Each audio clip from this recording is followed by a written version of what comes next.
नमस्कार, TV 20 news में आपका स्वागत है। ताज़ा तरीन खबरों के साथ मैं हूं डॉक्टर प्रियंका सोनी। आइए शुरू करते हैं खबरों का सिलसिला फटाफट अंदाज में। जिलाधिकारी नागेंद्र प्रसाद सिंह ने समस्त उप जिलाधिकारी तहसीलदारों को निर्देश दिए कि जनपद में कल साय व रात्रि में आंधी व ओलावृष्टि हुई थी, जिसके कारण ग्रामीण क्षेत्रों में घर झोपड़ी क्षतिग्रस्त हुए हैं। इसके लिए समस्त उप जिलाधिकारी तहसीलदार अपने अपने क्षेत्रों में निरीक्षण कर लें कि किन किन व्यक्तियों की आंधी ओलावृष्टि में घर झोपड़ी क्षतिग्रस्त हुई है। उनकी क्षति का आकलन करते हुए उनको सहायता प्रदान करना सुनिश्चित करें। जिलाधिकारी नागेंद्र प्रसाद सिंह ने कोविड-19 महामारी के दृष्टिगत डिप्टी सीएमओ प्रभारी एम्बुलेंस डॉक्टर ए.के. सिंह को निर्देश दिए हैं कि यह सुनिश्चित कराएं कि यदि कोई भी व्यक्ति बीमार है तो वह अस्पताल आने जाने के लिए अपने साधन का प्रयोग न करे, बल्कि डायल 102 एवं 108 पर कॉल करे, जिससे डायल 102 एवं 108 एम्बुलेंस व्यक्ति को चिकित्सालय पहुंचाकर उपचार के बाद घर छोड़े। मुख्य कोषाधिकारी विजय शंकर ने बताया कि कोरोना वायरस कोविड-19 के प्रसार को रोकने के लिए शासन द्वारा पूरे जनपद में लॉकडाउन के कारण जिन पेंशनरों द्वारा माह मार्च 2020 एवं अप्रैल 2020 में जीवित प्रमाण पत्र जमा किया जाना था, उनके द्वारा जीवित प्रमाण पत्र न जमा करने की दशा में उपरोक्त माह का पेंशन कंप्यूटर द्वारा स्वतः रोक दिया जाएगा। जिलाधिकारी नागेंद्र प्रसाद सिंह ने कोविड-19 महामारी के नियंत्रण रोकथाम उपायों को क्रियान्वित करने के लिए इंसिडेंट कमांडर की तैनाती किया है। जिलाधिकारी ने बताया कि उप जिलाधिकारी सदर को तहसील सदर क्षेत्र के लिए, उप जिलाधिकारी सगड़ी को तहसील सगड़ी क्षेत्र के लिए, उप जिलाधिकारी फूलपुर को तहसील फूलपुर के लिए, उप जिलाधिकारी लालगंज को तहसील क्षेत्र लालगंज के लिए, उप जिलाधिकारी बुढ़नपुर को तहसील क्षेत्र बुढ़नपुर के लिए, उप जिलाधिकारी निजामाबाद को तहसील क्षेत्र निजामाबाद के लिए, उप जिलाधिकारी मेहनगर को तहसील क्षेत्र मेहनगर के लिए, उप जिलाधिकारी मार्टिनगंज को तहसील क्षेत्र मार्टिनगंज के लिए इंसिडेंट कमांडर के रूप में तैनात किया गया है। मुबारकपुर और चकसिकटी चूटही उनका डोर टू डोर सर्वे एक सप्ताह पहले कर दिया था, ऐसा जिलाधिकारी ने कहा है। उसमें से 205 सैंपल कुल भेजे गए थे। ये सैंपल सर्वे के बाद भेजे गए थे, जिनमें से 3 का पॉजिटिव आया था और 4 का अभी प्रतिष्ठित है। शेष सारे नेगेटिव हैं। इसके अलावा 54 गाँव का सर्वे कराया और 9 नगर पंचायतों का कराया गया है, जिसमें जनपद के विभिन्न गाँवों के सैंपल 95% रिपोर्ट आ चुकी है। आगे क्या कुछ कहा, आइए सुनवाते हैं। मतलब एक जनरल कहाँ सैंपलिंग हुई। मुबारकपुर और चकसिकटी च्यूटही अर्थात मुबारकपुर नगरपालिका और चकसिकटी च्यूटही दोनों गांव जो चकसिकटी से सटे हुए हैं, मुबारकपुर से चकसिकटी सटा हुआ है, उनका डोर टू डोर सर्वे हमने एक सप्ताह पहले करा लिया था और उसमें से 205 सैंपल कुल भेजे गए थे। ये sample door to door survey के बाद भेजे गए थे, जिनमें से 3 का पॉजिटिव आया था, 4 का भी प्रतीक्षित है और शेष सारे नेगेटिव हैं। मसलन 205 में से 198 का नेगेटिव है, जो डोर टू डोर सैंपलिंग के आधार पर कराया गया था। इसके अलावा हमने 54 गांवों का डोर टू डोर सर्वे कराया और 9 नगर पंचायतों का कराया। उनमें से सैंपलिंग 17 तारीख को बिलरियागंज, जीएनपुर मतलब सगड़ी तहसील के नगर पंचायत और गांवों का,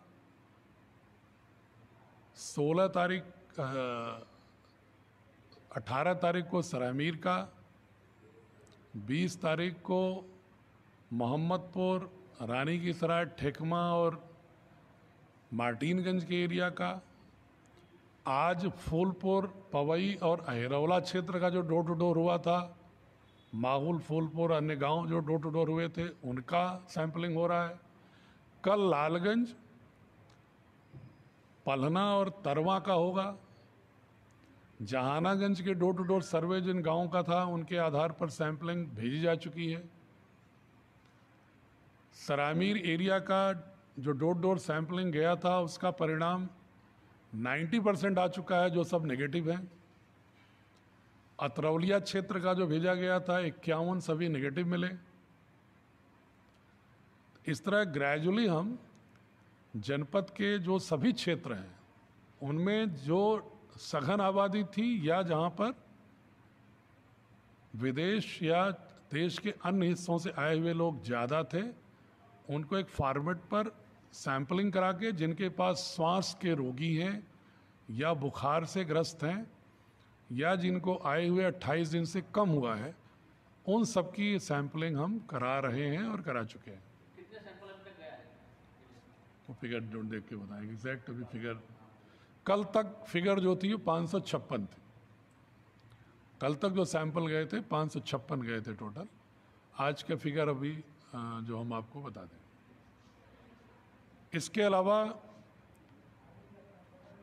आजमगढ़ नगर पालिका को, चूंकि यहाँ छिटपुट बहुत सारे सैंपल हुए थे, तो मैं ये बताना चाहूँगा कि मुझे लग रहा है कि सिधारी और नगर पालिका क्षेत्र के भी अब तक लगभग 14-15 सैंपल हम लोगों ने भेजे थे और सब नेगेटिव आए थे। लेकिन फिर भी आजमगढ़ का भी डोर टू डोर सर्वे चल रहा है, 50 टीमें कर रही हैं। इसके सबके परिणाम कंसोलिडेट हो जाएगा 22 तारीख को, और 22 तारीख तक हमारा जनपद के अन्य जो डोर टू डोर के परिणाम हैं उनके सैंपल हो चुके रहेंगे रोस्टर से। 23 और 24 में एक्सक्लूसिवली आजमगढ़ नगर पालिका के डोर टू डोर सर्वे के जो परिणाम है उस पर सैंपलिंग हो। इसके अलावा जो मुबारकपुर, चकसिकटी, चिवटी के अलावा 3 किलोमीटर रेंज में 16 गांव और आ रहे थे, जिनका डोर टू डोर सर्वे कल से शुरू है, जिसमें लगभग 12,000 सदस्यों का हो चुका है। कल तक वो भी पूरे हो जाएंगे सब। लेकिन हमने एक टीम हॉट स्पॉट होने के नाते सैंपलिंग की एक टीम मुबारकपुर में फिक्स कर रखी है। जितने कल सर्वे 16 गांव में जो भी श्वास के रोगी या 14 दिन के अंदर विदेश या किसी अन्य क्षेत्र से आए होंगे, उनका आज सैंपल हो जाएगा। आज के सर्वे वालों का कल सैंपल हो जाएगा, ताकि हॉट स्पॉट एरिया वहाँ इमीडिएट सैंपलिंग नेक्स्ट डे होना आवश्यक है। इसलिए हमारी ये रणनीति है कि जिले के हॉट स्पॉट में डेली सैंपलिंग हो और अन्य क्षेत्रों में डोर टू डोर परिणाम के आधार पर सैंपलिंग हो, ताकि उनके परिणाम के आधार पर हम स्ट्रैटेजी आगे की तय कर सकें। मुबारकपुर के चकसिकटी का जो हॉट स्पॉट है, वहां पर जो 3 लोग थे शुरू में जमाती लोग, उनका 2 बार नेगेटिव आने के बाद उन्हें डिस्चार्ज कर दिया गया है। उनके जो केयरटेकर थे हबीबुर रहमान, जो खुद पॉजिटिव, और उनके बेटे बेटी और पड़ोस की महिला जो पॉजिटिव आई है। हबीबुर रहमान का जो सेकेंड जांच रिपोर्ट है वो भी नेगेटिव आया है। थर्ड सैंपल फिर से भिजवाया गया है। इसका जल्द परिणाम आ जाएगा, जिसके बाद इसकी सूचना हम जनपद वासियों को दे देंगे। आइए क्या कहा कुछ जिलाधिकारी ने, सुनवाते हैं। मुबारकपुर चकसिकटी का जो हॉटस्पॉट है, वहाँ पर जो 3 लोग थे शुरू में जमाती लोग, उनका 2 बार नेगेटिव आने के बाद वो डिस्चार्ज हो गए हैं। उनके जो केयरटेकर थे हबीबुर रहमान, जो खुद पॉजिटिव आए, और उनके बेटे बेटी और नेक्स्ट पड़ोस की एक महिला जो पॉजिटिव आई, हबीबुर रहमान का जो सेकंड सैंपल है वह नेगेटिव आया है। आज उसकी रिपोर्ट आई है जो नेगेटिव है। थर्ड सैंपल आज फिर हम भिजवा रहे हैं, जिसकी 2 दिन में परिणाम आ जाएंगे। बेटा बेटी सब अभी नहीं आए। किसी भी पॉजिटिव आने के बाद हॉस्पिटल में 14 दिन रखना होता है।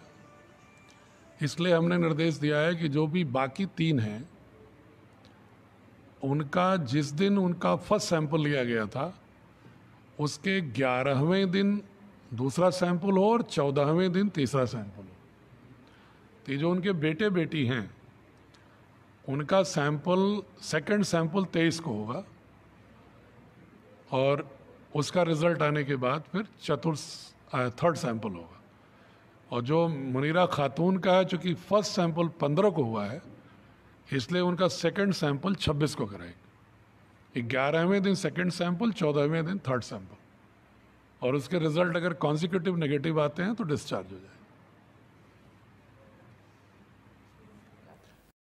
जिलाधिकारी ने जनपदवासियों से विशेष रूप से आग्रह किया है कि जो नगर पालिका और नगर पंचायत और ग्रामीण बाजारों में जो लोग रहते हैं, जहां पर अधिक व्यक्तियों के आवागमन के संकेंद्रण हैं, उनसे मेरा हाथ जोड़कर निवेदन है कि अगर वो इस धारणा में है कि हमारे यहाँ तो कोई पॉजिटिव केस नहीं है तो इसलिए घूमते रहो या हल्के में ले लो लॉकडाउन को, यह बिल्कुल ही गलत है। सावधानी एकमात्र विकल्प है। उन्होंने कहा कि आप खुद सोचिए, अगर सावधानी एकमात्र विकल्प नहीं होता तो कोई भी सरकार सारी आर्थिक और सामाजिक गतिविधियों को रोकने जैसा दृढ़ निर्णय क्यों लेती। आइए सुनवाते हैं कि आगे जिलाधिकारी ने क्या कुछ कहा। मैं जनपद वासियों से विशेष रूप से जो नगर पालिका और नगर पंचायतों और ग्रामीण बाजारों में लोग रहते हैं, जहां पर अधिक व्यक्तियों के आवागमन की संकेंद्रण है, कंसंट्रेशन है, उनसे मेरा हाथ जोड़ के आग्रह है कि वो अगर इस धारणा में कि मेरे यहाँ कोई पॉजिटिव नहीं निकला है तो इसलिए घूमते रहो या हल्के में लो लॉकडाउन को, ये बिल्कुल ही गलत है। सावधानी ही एकमात्र विकल्प है। आप खुद सोचिए, अगर सावधानी ही एकमात्र विकल्प नहीं होता तो कोई भी सरकार सारी आर्थिक और सामाजिक गतिविधियों को रोकने जैसा दृढ़ निर्णय क्यों लेती। अगर इतना कठोर निर्णय नागरिकों के स्वास्थ्य के हित में, देश के हित में लिया गया है और अगर आप उसका पालन नहीं करोगे और ये लॉकडाउन की अवधि निरंतर बढ़ती रहेगी तो देश के लिए, आपके लिए, परिवार के लिए, समाज के लिए बड़ा घातक होगा। इसलिए मेरा निवेदन है कि स्वतः संयम रखें। क्यों चाहते हैं कि पुलिस आपको डंडे मारे, पुलिस आपका चालान करे, पुलिस आपको दौड़ाए, तभी आप इसका पालन करेंगे। पढ़े लिखे सभ्य समाज के लोग हैं। लॉकडाउन की स्पिरिट को समझें, अपने घरों पर रहें, बहुत ज़रूरत पड़ती हो तो अकेले पैदल जा कर के ज़रूरत की चीज़ें ले लें, जो लग्जरी की चीजें नहीं। कोरोना की दहशत धीरे धीरे अपना पैर पसार रही है और इस दहशत से अब गांव भी अछूता नहीं है। यूपी के गोंडा जिले के उतरौला रोड पर स्थित खराटिया गांव में सजगता के चलते बैनर लगाकर बाहरियों के प्रवेश पर पाबंदी लगाई गई है। गोंडा में पहला कोरोना पॉजिटिव मरीज पाए जाने के बाद जहां प्रशासन ने कमर पूरी तरह कस ली है, तो वही यहाँ के ग्रामीण सिर्फ इतना ही नहीं बल्कि बाकायदा ग्रामीण इसकी रखवाली भी करते हैं। कोई गाँव में बाहरी न घुसे। यहाँ के रहने वाले के ग्रामीण शक्ति वर्मा ने बताया कि यदि हमारे गांव में कोई गैर प्रांत से आएगा तो उसकी पहले जांच कराई जाएगी, तभी उसको गांव में घुसने दिया जाएगा। ग्रामीणों द्वारा रखवाली करते हुए लोगों की 2 शिफ्ट में ड्यूटी लगाई जा रही है और लोग यहाँ पर लगातार निगरानी कर रहे हैं। गोंडा में कोरोना पॉजिटिव पाया गया है और इसीलिए हम लोग यहाँ पर बैनर लगाए हैं। जब से वो दिल्ली से आया है, कोरोना का एक पॉजिटिव गोंडा में पाया गया और हम गांव वाले मिलकर ज़्यादा सतर्क हो गए हैं। बाहरी लोग यहाँ पे ना आए, इसीलिए हम लोग यहाँ पे बार बार डबल शिफ्ट में आके ड्यूटी भी करते हैं। गांव वालों ने मिलकर तय किया कि यहाँ पे एक बैनर लगाया जाए और हम लोग ड्यूटी करें बार बार आके कि कोई आदमी ना आए। सख्त से सख्त मना है कि बाहरी लोग यहाँ पे ना आए। बाहरी से आ रहे हैं, जैसे दिल्ली हुआ, मुंबई हुआ, महाराष्ट्र हुआ, से जो बाहरी लोग आ रहे हैं उनके लिए तो बहुत सख्त से सख्त यहाँ पे मना है अंदर गांव में जाने के लिए। मैं जांच करवाने के लिए पहला नंबर जांच करवाऊंगा, उसके बाद फिर गांव में एंट्री होगी। जब तक ये कोरोना खत्म नहीं होगा, जब तक ये लागू रहेगा, कोरोना खत्म हो जाएगा, चाहे जो आए जाए कोई मतलब नहीं। अपर मुख्य सचिव गृह अवनीश अवस्थी ने कहा है कि लॉकडाउन की समीक्षा हुई है। हॉटस्पॉट के बाहर भी टेस्टिंग के लिए कहा गया है। कोविड मरीजों के इलाज के लिए ऑक्सीजन रखना अनिवार्य किया गया है। पुलिसकर्मियों की सुरक्षा के लिए विशेष तौर पर कहा गया है पीपीई की उपलब्धता और सप्लाई चेन बनी रहेगी। 1 करोड़ लोगों ने आरोग्य सेतु ऐप डाउनलोड किया है। लखनऊ के सदर क्षेत्र को सैनिटाइज करने का आदेश दिया गया है।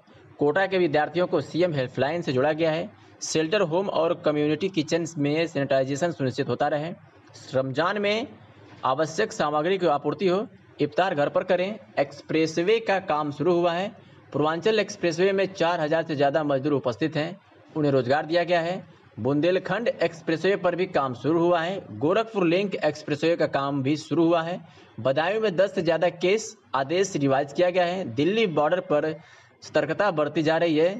CP Noida, DM Noida, DM SSP Ghaziabad स्वतः बेस्ड निर्णय लिया है। कहा है कि 1134 एक्टिव कोरोना केस हैं। 1294 केस अब तक यूपी में मिले हैं। 53 संक्रमित जिलों में से 9 जिलों में संक्रमण समाप्त हुआ है। गर्मी की तपिश को देखते हुए भारत रक्षा दल परिवार ने गाय और बंदरों को तरबूजे का भोज कराया है। लॉकडाउन की वजह से जानवरों को खाने को हो रही दिक्कत को देखते हुए इस उमस भरी गर्मी में उनके पेट की तासीर को ठंड करने के लिए तरबूजा खिलाया है। भारत रक्षा दल के साथ ही कई दिनों से मानव सेवा के साथ साथ जानवरों की सेवा में अलग अलग क्षेत्रों में लगे हुए हैं। आदमी तो बोलकर बता सकता है कि हमें भूख लगी, लेकिन बेजुबान जानवर तक कुछ कह भी नहीं सकता। इसलिए मानव होने के नाते इनकी भूख की तृष्णा को शांत करना हमारी जिम्मेदारी बनती है। उसी क्रम में भारत रक्षा दल के साथ ही छोटा सा प्रयास कर रहे हैं। बंदर और गायों को आज नरौली रेलवे स्टेशन, कटरा, ब्रह्मस्थान, करतालपुर, मड़िया आदि स्थानों पर भोज खिलाया गया है। आजमगढ़ जिलाधिकारी ने इलेक्ट्रॉनिक की दुकानों को खोलने के बारे में बताते हुए कहा कि अभी इन दुकानों को खोलने का शासन से कोई आदेश पारित नहीं हुआ है, लेकिन अगर किसी पार्ट की आवश्यकता पड़ रही है तो हम इस पर विचार करके मोहल्ला वाइज कोई एक दुकान कुछ देर के लिए खोलने का आदेश पारित करेंगे। आइए सुनाते हैं कि जिलाधिकारी ने क्या कुछ कहा।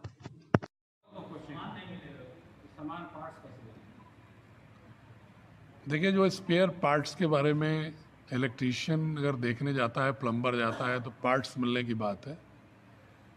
उसके विषय में अभी स्पेसिफिक कोई ऑर्डर गवर्नमेंट से नहीं है, लेकिन ये अगर आवश्यक सेवाओं में हम कंसिडर करते हुए ये ध्यान रखना पड़ेगा हमें कि इस चक्कर में बहुत सारी दुकानें ना खुल जाएं। तो इसलिए हम इसका असेसमेंट करेंगे कि मोहल्लावार कुछ घंटों के लिए कुछ शॉप्स को रोटेशन से कुछ देर तक सामान की उपलब्धता के लिए विचार कर सकते हैं। गाड़ियों सब जो मिस्त्री हैं इनके लिए भी कुछ ऐसा है? वो तो कल कोविड-19 महामारी के दृष्टिगत जिलाधिकारी नागेंद्र प्रसाद सिंह की अध्यक्षता में देर सांझ सामाजिक संगठनों के साथ बैठक संपन्न हुई। इस अवसर पर जिलाधिकारी ने समस्त सामाजिक संगठनों के प्रतिनिधियों से कहा कि आपके सहयोग के बिना कोई भी कार्य पूर्णतः रूप से संपादित नहीं हो सकता है। इसलिए कोविड-19 महामारी में जो भी संगठन जरूरतमंदों का सहयोग करना चाहता है वह कर सकता है, लेकिन उसके लिए नीति आयोग के निर्देशों का पालन करना होगा। इसके लिए सामाजिक संगठन जरूरतमंदों की सहायता करने के लिए अपर जिलाधिकारी प्रशासन से संपर्क करें। यह भी सूचना उपलब्ध कराएं कि वह किस क्षेत्र में कितना सहयोग करना चाहते हैं और उनके आय का स्रोत क्या है, आदि विवरण भी उपलब्ध कराएं। आइए सुनते हैं कि जिलाधिकारी ने क्या कुछ कहा।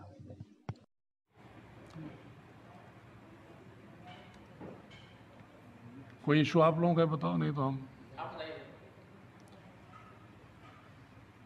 सामाजिक संगठनों के सहयोग के विषय में एक बात पुनः और अनुरोध करना है मुझे कि भारत सरकार की नीति आयोग का आदेश है कि कोई भी संगठन काम करना चाहता है तो उसे रोक नहीं है, लेकिन वो एडीएम प्रशासन से मिलके जो जिला प्रशासन से नामित अधिकारी हैं पूरा अपना प्लान बताए और साथ में आय का स्रोत भी बताए,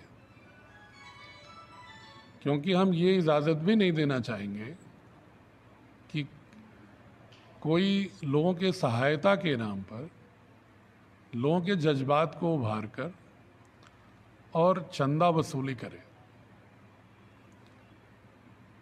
और स्वप्रेरणा से कोई करना चाह रहा है तो अच्छी बात है, लेकिन किसी को बाध्य न किया जाए। और जो लोग स्वेच्छा आना चाहते हैं वो प्रशासन को सूचित करें, अपना पूरा प्लान बताएं और उसमें हम भी उनकी ये मदद कर सकते हैं कि जो हमारे पास क्योंकि एक सिस्टम से छन करके सूचनाएं आती हैं, संगठन की सूचना, प्रशासन की सूचना, दोनों को मिलाकर सही व्यक्तियों का चिन्हीकरण भी हो जाएगा और वितरण में भी एक समन्वय हो जाएगा ताकि सही व्यक्ति को सही समय पर सही ढंग से लाभ भी मिल जाए। इसलिए हमें सामाजिक संगठनों की आवश्यकता है। बिना उनके सहयोग के पूर्ण रूप से आपदा में नियंत्रण नहीं हो सकता है। सहयोग की ज़रूरत है, लेकिन फिर हाथ जोड़ करके निवेदन है कि वो ज़रूर हमको सूचित करके अपने नियोजित ढंग से करें तो ज़्यादा ठीक रहे। प्रयागराज जिले के हंडिया विकासखंड के चकनंदू गांव सभा में ग्राम प्रधान अवधेश कुमार यादव उर्फ राजू ने अपने हाथों से गांव में दवा का छिड़काव किया और वहीं पर ग्राम प्रधान ने कहा कि केंद्र व प्रदेश सरकार बिना किसी भेदभाव के सबका साथ सबका विकास को देखकर काम कर रही है। हम ग्राम प्रधान की जिम्मेदारी बनती है कि अपने गांव की साफ सफाई और विकास कार्यों पर जोर दें। तो वहीं पर आज ग्राम प्रधान ने अपने हाथों से पूरे गांव में दवा का छिड़काव किया और लोगों से अपने अगल बगल साफ सफाई करने के लिए कहा और गांव के सभी लोगों ने प्रधान के इस सराहनीय कार्य से खुश होकर प्रधान को बधाई भी दिया। तो बतावा उसे बड़वार मनाई के बा गाँव में बताऊबा। धन्यवाद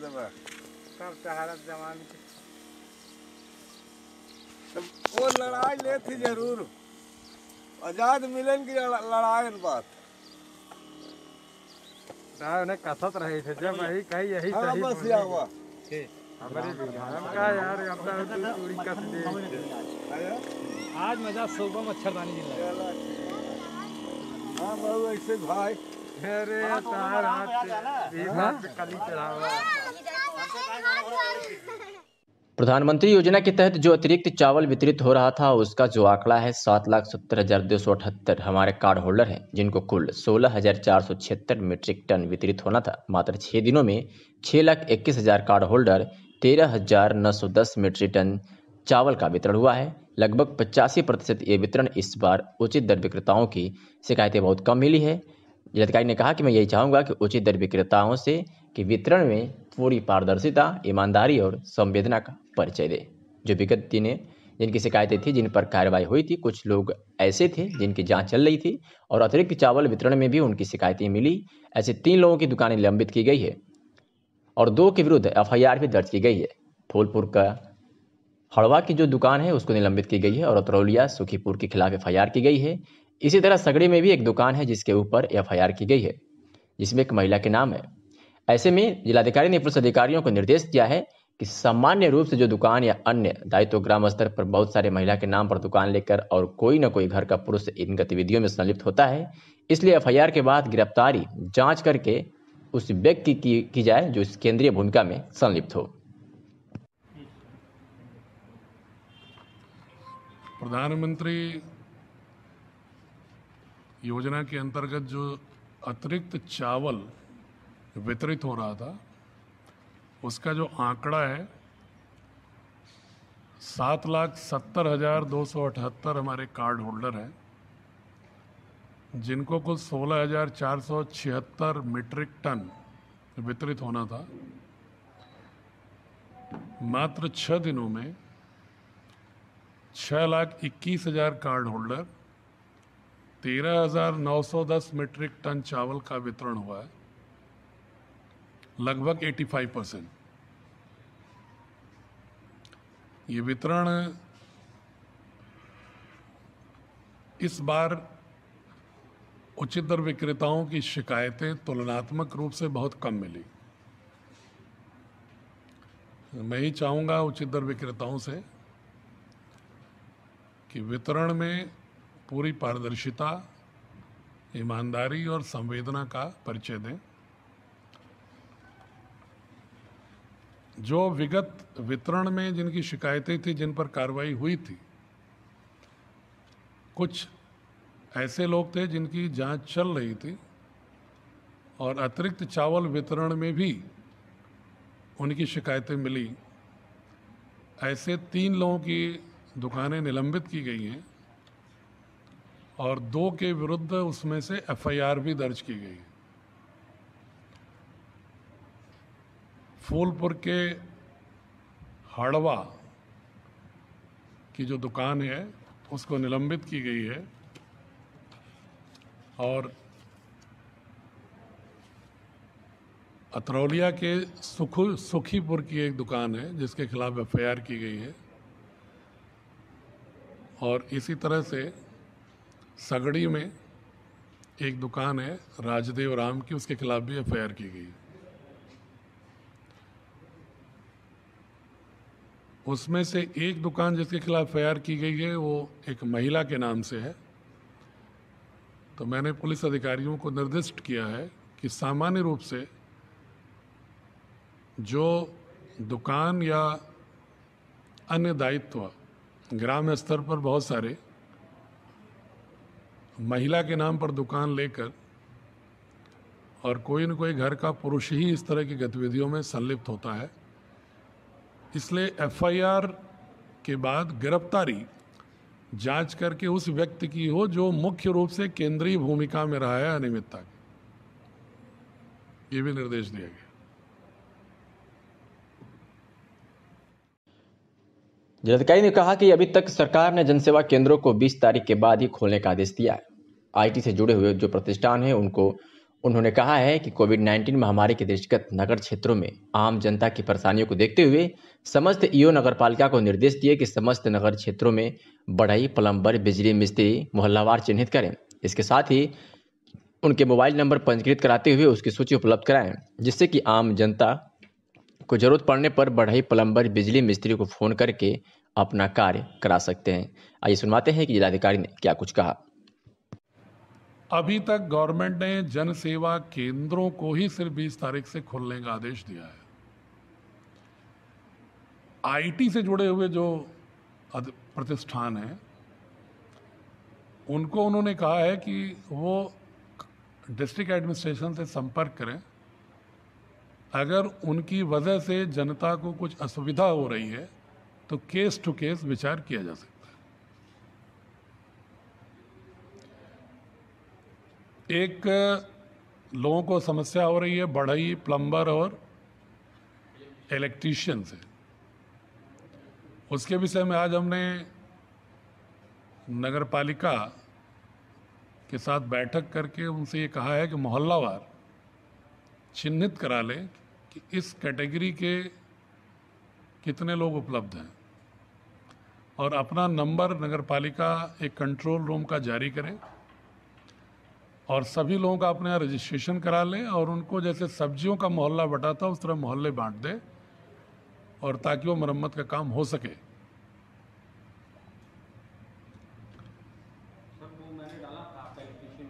मुबारकपुर के चकसिकटी का जो हॉट स्पॉट है, वहां पर जो 3 लोग थे शुरू में जमाती लोग, उनका 2 बार नेगेटिव आने के बाद उन्हें डिस्चार्ज कर दिया गया है। उनके जो केयरटेकर थे हबीबुर रहमान जो खुद पॉजिटिव और उनके बेटे बेटी और पड़ोस की महिला जो पॉजिटिव आई है। हबीबुर रहमान का जो सेकेंड जांच रिपोर्ट है वो भी नेगेटिव आया है। 3rd सैंपल फिर से भिजवाया गया है। इसका जल्द परिणाम आ जाएगा, जिसके बाद इसकी सूचना हम जनपद वासियों को दे देंगे। आइए क्या कहा कुछ जिलाधिकारी ने, सुनवाते हैं। मुबारकपुर चकसिकटी का जो हॉटस्पॉट है वहाँ पर जो 3 लोग थे शुरू में जमाती लोग, उनका 2 बार नेगेटिव आने के बाद वो डिस्चार्ज हो गए हैं। उनके जो केयरटेकर थे हबीबुर रहमान जो खुद पॉजिटिव आए और उनके बेटे बेटी और नेक्स्ट पड़ोस की एक महिला जो पॉजिटिव आई, हबीबुर रहमान का जो सेकंड सैंपल है वह नेगेटिव आया है। आज उसकी रिपोर्ट आई है जो नेगेटिव है। 3rd सैंपल आज फिर हम भिजवा रहे हैं, जिसकी 2 दिन में परिणाम आ जाएंगे। डेटा मीटिंग सर अभी नहीं आए। किसी भी पॉजिटिव आने के बाद हॉस्पिटल में 14 दिन रखना होता है। इसलिए हमने निर्देश दिया है कि जो भी बाकी 3 हैं उनका जिस दिन उनका फर्स्ट सैंपल लिया गया था उसके 11वें दिन दूसरा सैंपल हो और 14वें दिन तीसरा सैंपल हो। तो जो उनके बेटे बेटी हैं उनका सैंपल सेकंड सैंपल 23 को होगा और उसका रिजल्ट आने के बाद फिर 3rd सैंपल होगा। और जो मुनीरा खातून का है, चूँकि फर्स्ट सैंपल 15 को हुआ है इसलिए उनका सेकंड सैंपल 26 को कराएगा। 11वें दिन सेकंड सैंपल, 14वें दिन 3rd सैंपल और उसके रिजल्ट अगर कॉन्सिक्यूटिव नेगेटिव आते हैं तो डिस्चार्ज हो जाए। आजमगढ़ के विधानसभा मुबारकपुर में लॉकडाउन के अवसर पर एआईसीसी की महामंत्री व उत्तर प्रदेश कांग्रेस प्रभारी प्रियंका गांधी व उत्तर प्रदेश कांग्रेस कमेटी के अध्यक्ष व विधायक अजय कुमार लल्लू के निर्देशन में राहत कैंप कार्यालय खुजिया बाजार में विधवा व गरीब महिलाओं एवं जरूरतमंद लोगों को जन सहयोग से राशन पैकेट वितरण किया गया। अखिल भारतीय कांग्रेस कमेटी के सदस्य और दूरसंचार सलाहकार समिति आजमगढ़ की पूर्व सदस्य राम अवध यादव, मगदीश यादव, संपत यादव, प्रमोद कुमार यादव, अनिल कुमार यादव, हरेंद्र यादव और राम वृक्ष यादव सभी लोग मौजूद थे। डीआईजी आजमगढ़ परिक्षेत्र सुभाष चंद्र दुबे द्वारा जनपद आजमगढ़ के थाना कोतवाली क्षेत्र में पैदल गश्त कर लॉकडाउन का जायजा लिया गया है तथा लॉकडाउन का पूर्णतया पालन करने एवं सोशल डिस्टेंसिंग बनाए रखने के निर्देश दिए गए हैं। साथ ही 2 दर्जन से अधिक जरूरतमंदों को 25-25 किलो राशन सामग्री उनके घर पर पहुंचाई गई है। तत्पश्चात डीआईजी आजमगढ़ परिक्षेत्र द्वारा भिन्न भिन्न स्थानों पर लगी ड्यूटियों को चेक करते हुए पुलिसकर्मियों को कोरोना वायरस के बारे में जागरूक किया गया तथा उन्हें प्रभावी ड्यूटी करने व खुद को सोशल डिस्टेंसिंग का ध्यान रखते हुए साफ सफाई रखने हेतु उत्प्रेरित किया गया है। साथ ही जवानों को लोगों से सद्भावनापूर्वक व्यवहार करते हुए लॉकडाउन का पालन कराने व दुर्व्यवहार न करने के निर्देश दिए गए हैं।